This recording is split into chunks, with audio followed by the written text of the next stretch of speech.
आज हम वायुमंडल की आर्द्रता के बारे में बात करेंगे कि वायुमंडल की आर्द्रता क्या है। तो वायुमंडल में उपस्थित जल वाष्प को ही वायुमंडल की आर्द्रता कहते हैं। तो हम जानेंगे कि ये जल वाष्प या वायुमंडल में आर्द्रता कैसे आती है, वायुमंडल में नमी कैसे आती है। तो हमारी पृथ्वी का दो भाग पानी से भरा हुआ है, एक भाग में केवल जमीन है। तो विभिन्न तरीकों से हमारा जल जो है वाष्प में बदलता है और पृथ्वी के जल के वाष्प बनकर ऊपर वायुमंडल में मिलने की क्रिया को जल वाष्प कहते हैं। तो ये कैसे कैसे जल वाष्प होता है, किन किन माध्यमों से। तो सबसे बड़ा क्षेत्र समुद्र का है। तो समुद्र या सागर में जब सूर्य की किरणें पड़ती हैं तो समुद्र का पानी गर्म होकर के भाप बन करके या जलवाष्प बन करके उड़ता है और वायुमंडल में मिल जाता है। तो सबसे बड़ा क्षेत्र महासागर का कह लीजिए। उसके बाद में झीलें हैं। झीलों का पानी भी सूर्य की गर्मी से गर्म होकर के भाप बनता है, ऐसे जलवाष्प बन जाता है और इस जलवाष्प बनने की क्रिया को हम वाष्पन कहते हैं। तो वाष्पन कहाँ कहाँ होता है? समुद्र में हुआ, झील में हुआ। जो हमारे नदी नाले हैं, नदी नालों का पानी भी जो है सूर्य की किरणों से गर्म होकर के जलवाष्प में बदल जाता है। और पृथ्वी पर बहुत सारे हमारे पेड़ पौधे हैं, वनस्पतियां हैं। तो हमारे पेड़ पौधे और वनस्पतियां भी जब सूर्य की गर्मी पड़ती है तो अधिक मात्रा में जो है जलवाष्प निकालते हैं। कहने का मतलब वाष्पन की क्रिया करते हैं। तो विभिन्न माध्यमों से ये जो जलवाष्प बन करके पानी उड़ा या वाष्पन की क्रिया हुई, तो ये जलवाष्प वायुमंडल में जाकर के मिलता है तो वायुमंडल की आर्द्रता बढ़ जाती है।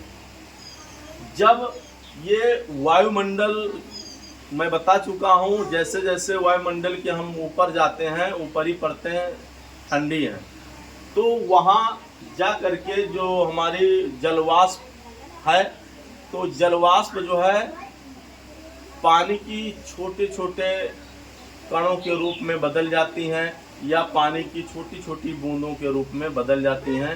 तो इस क्रिया को हम संघनन कहते हैं। पानी के जो जलवाष्प है, जलवाष्प के ठंडी होकर छोटी छोटी बूंदों के रूप में पानी के रूप में जो परिवर्तन हो जाता है, तो इनको हम जलवाष्प कहते हैं। तो इनको हम संघनन कहते हैं। तो संघनन के बाद संघनन की जो छोटी छोटी पानी की बूंदें हैं, इनका रूप थोड़ा बड़ा हो जाता है और ये बादल बन जाते हैं।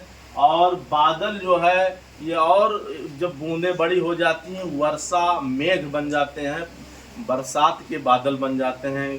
तो ये बादल जो है धरती पर वर्षा का कारण बनते हैं। जब ये छोटी छोटी बूंदें बड़ा रूप ले लेती हैं तो ये इन बूंदों का पृथ्वी पर गिरना ही वर्षा कहलाता है। और जो पानी की बूंदें जो बर्फ बन जाती हैं ऊपर हमारे वायुमंडल में, जो बर्फ के रूप में जमीन पर पानी गिरता है, तो इसको हम हिमपात कहते हैं।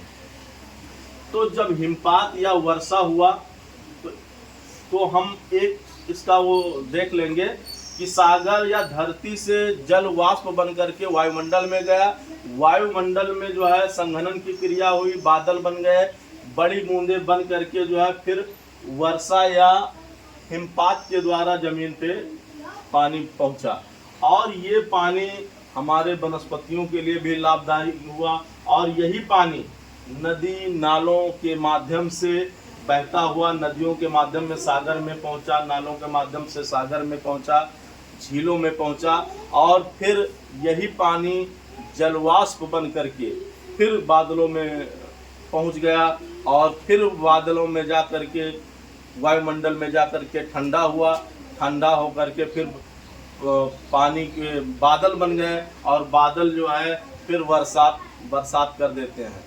तो गर्मी में बरसात अधिक होता है। इसका क्या कारण है कि गर्मियों में समुद्र के एरिया में, सागरों के एरिया में वाष्पन की क्रिया बहुत अधिक मात्रा में होती है, जल जो है भाप बन के उड़ता है अधिक मात्रा में, और जो स्थल है, स्थल की हवा गर्म होकर के ऊपर उठ जाती है, तो समुद्र से स्थल की ओर हवाएं चलती हैं, और समुद्र से उठकर आया हुआ जलवाष्प या बादल आकर के हमारे स्थल पे भारी वर्षा का कारण बनती है, भारी बरसात होती है।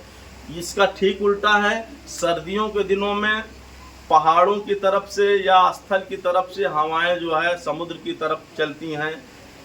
इसका अभी कारण तापमान ही है। तापमान कम होने के कारण भाप कम बन पाता है समुद्र में, और स्थल से हवा जो है उल्टा समुद्र की तरफ या महासागर की तरफ बहती है, जिससे ठंडियों में नाम मात्र बरसात होती है। और जो ये जलवाष्प की मात्रा को हम मापते हैं, जलवाष्प की मात्रा को नापने के लिए जो है आर्द्रता मापी होता है, आर्द्रता मापी यंत्र होता है, जिसको हम हाइग्रोमीटर भी कहते हैं, हाइग्रोमीटर कहते हैं। अब हम जान लेंगे कि मौसम और जलवायु में क्या अंतर है। मौसम एक दिन में कई रूप ले सकते हैं, एक दिन में कई रूप ले सकते हैं। जैसे अभी अभी धूप थी, फिर छाया हो गई, या अभी अभी बरसात होने लगी, या ठंडी का मौसम हो गया, दूसरी मीटिंग गर्म हो गया। मौसम एक दिन में कई रूप ले सकते हैं, लेकिन जो हमारी जलवायु है, ऋतु है, वो लंबी चलने वाली प्रक्रिया है। जैसे ग्रीष्म ऋतु है 3-4 महीने की होती है, बरसात ऋतु है 4 महीने की होती है, और ये हमारी शीत ऋतु है ठंडी की, ये भी 4 महीने की होती है। तो ये मौसम की वो दशाएं जो लंबे समय तक चलती हैं, उनको हम जलवायु या ऋतु कहते हैं। और जो मौसम है वो एक दिन में कई तरह का हो सकता है। तो इस तरह से जो है हम मौसम और ऋतु में अंतर भी स्पष्ट कर सकते हैं।